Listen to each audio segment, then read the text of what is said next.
nous avons justement au cœur de ces différents niveaux d'ingénierie travaillé sur les méthodes et outils d'analyse des besoins de formation. Donc on a identifié les outils qui permettent d'identifier les besoins de formation. On a aussi travaillé sur les outils qui permettent de pouvoir distinguer les besoins de formation et les envies de formation, de pouvoir éviter les fausses pistes pour ne pas investir, pour résoudre une situation alors qu'en réalité la solution n'était pas la formation.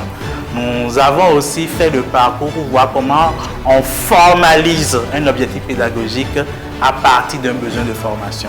Donc on a vu ensemble la syntaxe d'un objectif pédagogique valide, efficace en matière d'ingénierie pédagogique. Et nous avons aussi travaillé sur la rédaction des cahiers de charges pédagogiques, ce qui est appelé en langage courant thème de référence. On a aussi travaillé sur les facteurs ou les différentes composantes d'une offre technique en réponse à une demande de formation qui caractérise le cahier de charges. Et nous avons aussi ensemble vu comment on part d'un objectif pédagogique qui est formulé pour élaborer le contenu.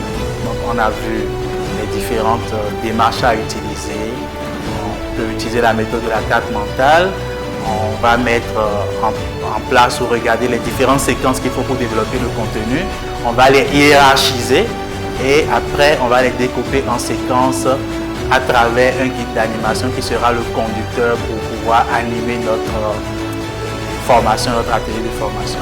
Nous avons aussi échangé sur les différents niveaux d'évaluation en nous basant sur le modèle de Kirkpatrick qui fait un peu autorité en la matière.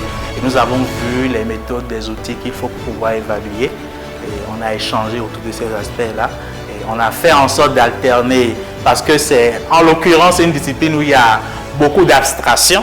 Donc on a fait en sorte comment d'alterner des travaux en groupe, des petits jeux qui rendent le contenu plus digeste pour que les participants, étant donné que c'est des apprenants adultes, puissent plus facilement assimiler.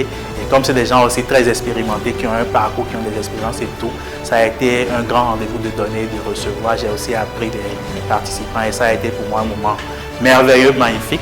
Besoin de renforcer vos capacités sur le diagnostic des besoins en compétences, élaboration et mise en œuvre d'un plan de formation, sur l'évaluation du retour sur investissement des actions de formation, etc.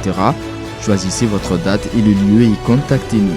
Suivez-nous sur notre site internet et nos réseaux sociaux et abonnez-vous à notre chaîne YouTube pour ne rien rater de nos actualités. Au-delà de la formation, au-delà de l'information, au-delà de la transformation, devenez la meilleure version de vous-même. Choisissez le meilleur pour votre formation. Poursuivons ensemble notre histoire commune. Tous et partners, partenaires de votre progression.